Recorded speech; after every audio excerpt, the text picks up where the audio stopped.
You are probably familiar with the effect when you read an average book after a good one, and the average one just seems worse than it actually is, because you're comparing it to the good one you have just read. There is also the effect of when you read an average book after you have read a bad book, that the average one is going to appear, well, not maybe amazing, but at least good. Simply because your point of reference is the abysmal book from before.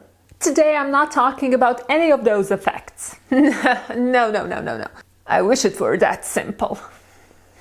I'm talking about a deep-rooted trust issue that I have noticed with myself that occurs after I have read preferably 2 or 3 bad books in a row. Hello, I'm Claire and I like some books, but I learned from all of them. This is a thing that I have noticed recently, even though I know it had happened even before to me, but I didn't realize that this was a thing. It will make sense. So, I was reading a Brando Sando book. Not gonna tell you which one so that I can't inadvertently give you some spoilers. The man has written like 500 books. I have given away nothing. I've decided to read one of his books because I had just read two objectively bad books. I was going through the books that Audible had to listen for free if you are a premium member, which I am. And a couple of them sounded interesting. They were like older short stories. I wanted to expand my horizons, so I was like, let's do this. I hated both of them on a visceral level. Don't know why those stories exist. Maybe in their time they were kind of groundbreaking. If you really want to know, I'm talking about The Turn of the Screw and I don't even know what the other one was called, but I will put it up here somewhere. The point is, I hated them and I wanted something that I could know for sure was going to be good. Not necessarily great, but at least good. So I went back to my good old friend Brando Sando and picked out one of the books I had not yet read. The book was well written. I enjoyed it, but there were a couple of things with a couple of characters where I was like, Brando, is this really how you want to play it? Like, that does not sound like a good guy to me.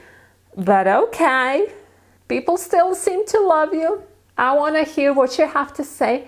And then it turns out those 2 characters were the bad guys. And that was one of the twists in the novel. And I completely missed it. Missed in 2 senses of the word. First one is that the reveal that they are not actually the good guys was supposed to be heartbreaking, and you were supposed to feel for the person being betrayed, and that completely missed me because I was just in shock of what was going on, because I had dismissed those weird things that were happening before as the author had no idea what he was doing. And I know Brandon Sanderson knows how to craft a story. I know he knows his way with the characters. Sometimes not as well as others, but in general, like, he knows how to distinguish the bad guys from the good ones. And his characters rarely have any grayness to them at all, so. And that was basically the second thing that I was missing out on in this book, is that I couldn't enjoy that I had seen the cracks in their masks before. I couldn't, because I had dismissed those cracks as poor writing. And I hate it. It was a well-crafted reveal, and I couldn't feel the disappointment that the character was feeling. I was just disappointed with myself, which admittingly is similar, but also it totally isn't. I think the worst part for me is that this was going on a subconscious level, because consciously I have explicitly chosen to read this book to get away from the stinking pile of 3 corpses, only to not enjoy it as much as I should have, as much as the book deserves for me to enjoy it. And it's not even this book's fault. It's the other book's fault. The bad ones.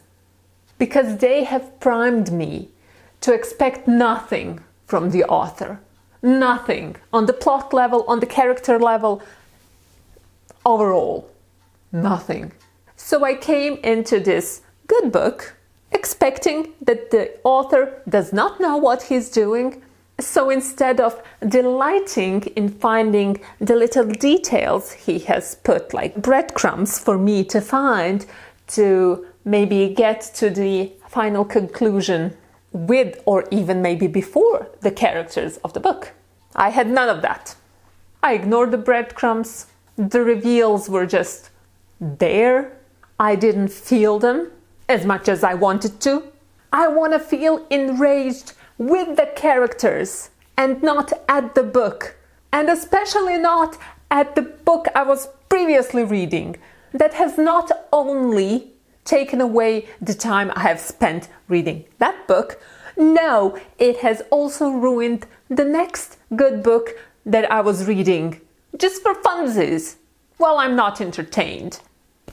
Multiple levels. Hopefully, now you've got it, you know what the problem is. A bad book can lower your trust in any author to write a coherent book. Now the question becomes, how do we avoid this? And I have 2 solutions for that. Kinda. The first one is to not read bad books, which I know at some points is easier said than done, because sometimes you don't even know that you're reading a bad book till the end, and then you are like, I could have done something with my life. But instead, I read this book. Serves me right.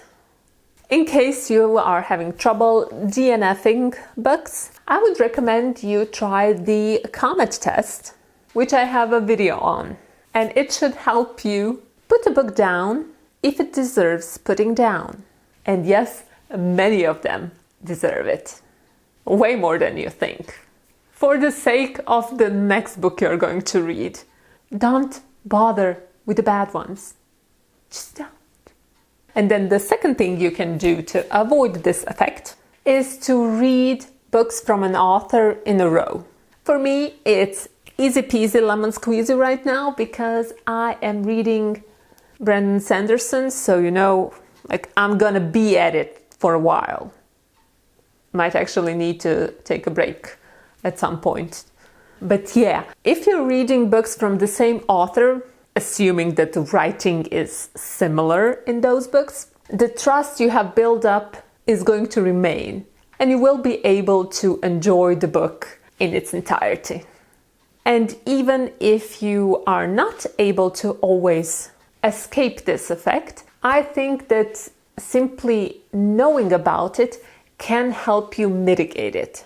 At least I'm very hopeful it will help me in the future, especially when I need to read stupid books for a book club. I mean, I don't have to, but it's fun to rant about a book to others.